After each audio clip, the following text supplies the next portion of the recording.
Have you ever judged someone just by looking at them? Maybe you saw a man in ragged clothes on a street corner and assumed he had nothing to offer the world. It's a common mistake, one we all make. There's a story about a young man named Daniel who did just that. He'd pass this homeless man every day in the marketplace and think what wisdom could possibly come from someone so broken. One day, Daniel's own life crumbled. He lost his job, his friends disappeared, and he felt completely alone. He found himself collapsing in that same marketplace, right near the homeless man he'd so often dismissed. But instead of ignoring him, the man gently helped Daniel up, shared his bread, and said something that changed everything. Strength is not found in crowns of gold, but in love that suffers for others. In that moment, Daniel understood. This man, who looked like he had nothing, was filled with a deep faith.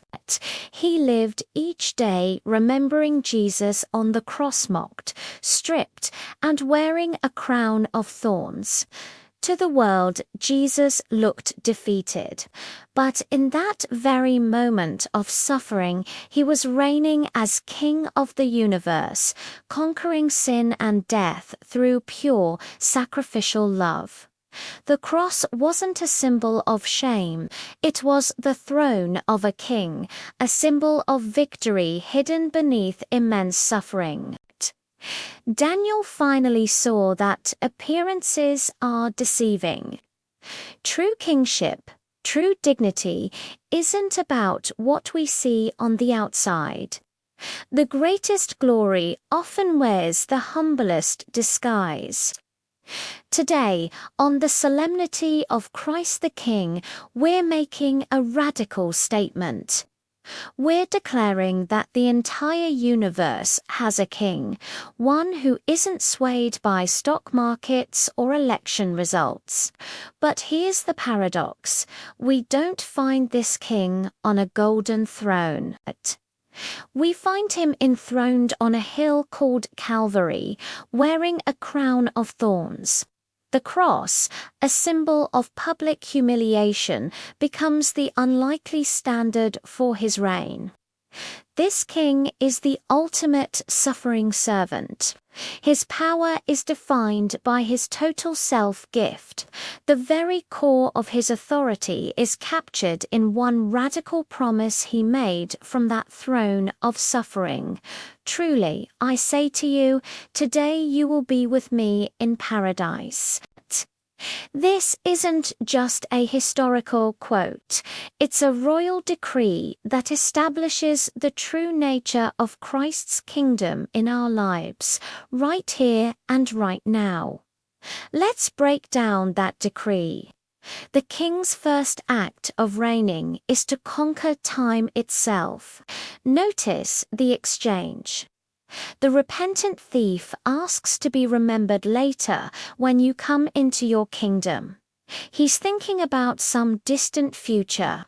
But Jesus, the creator of time, cuts through all delay with a single, powerful word: today. This challenges us deeply because we are experts at spiritual delay. We live in a constant state of later.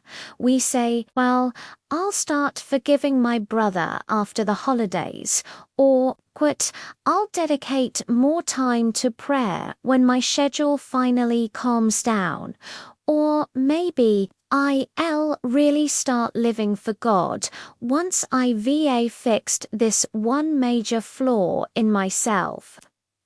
This is the philosophy of the thief's initial request.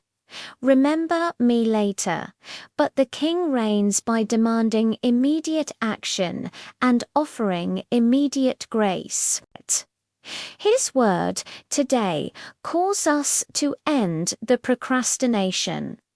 Christ isn't just king of some far-off future. He is the King of this very moment. Today is the day to choose forgiveness over getting even. Today is the day to place our messy, fractured priorities under His rule. Today is the day to trust Him with the anxiety that's weighing us down. His authority is so absolute that it can break through all our excuses, all our fears, and transform this moment of decision into a moment of communion with Him. So, what does the King grant us when we let Him reign today? He grants us paradise. But what is paradise? It's not just a beautiful place. It's the conscious, joyous presence of God. It's the restoration of the Garden of Eden, the state of perfect harmony with our Creator that was lost. Think about the thief on the cross. He didn't earn this. He performed no great works. His conversion was a pure, radical act of faith. He admitted his guilt, offered no excuses, and surrendered completely. He looked at a dying man next to him and saw the eternal King. He trusted entirely in an unseen spiritual authority. Every one of our lives has a lost garden. It's that place where something has been broken, cursed, or damaged by sin.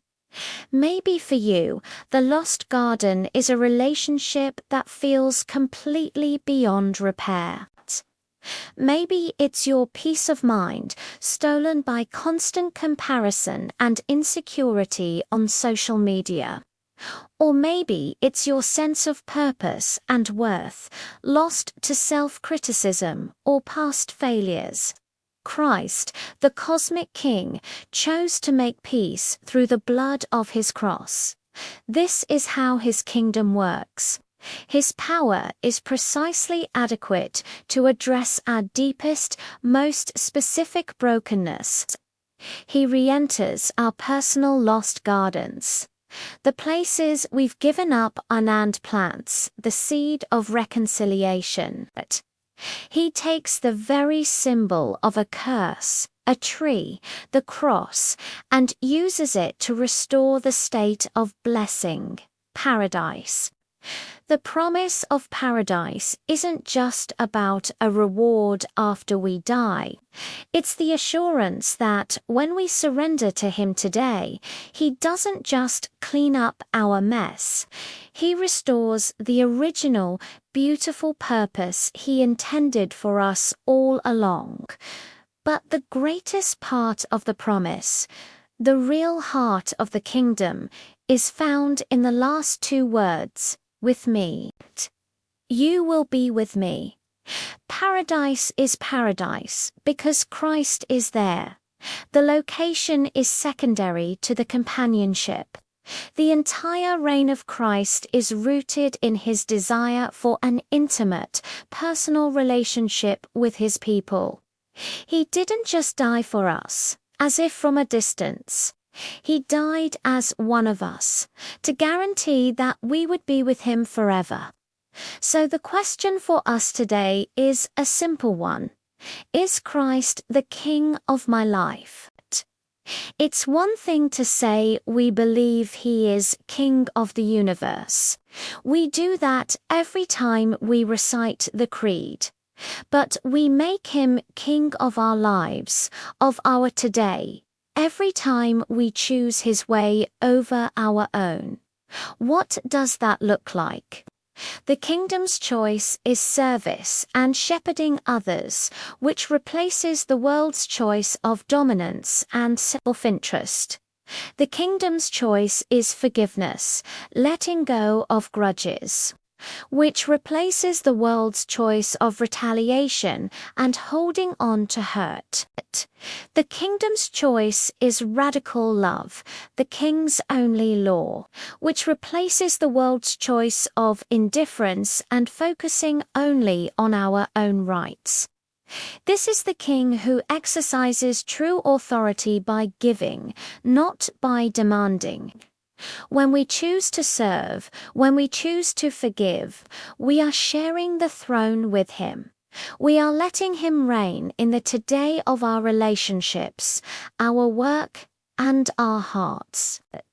The cross is the ultimate lesson in sovereignty through humility. It teaches us that our King's authority is defined by radical, immediate mercy. Like the repentant thief, we are called to move beyond just agreeing with these ideas to a full, existential surrender. We have no time to lose because the King has promised today. We have no need to bring a list of our good deeds because the King freely offers paradise. And we have no reason to fear being alone in our struggles because the King promises to be with me. Let's listen to the authority of the cross. Let's turn to Him today, right now, with immediate, unqualified trust, and find ourselves welcomed into His presence. Thanks for watching. If this message resonated with you, please like, subscribe, and share it with someone who might need to hear it. See you next time.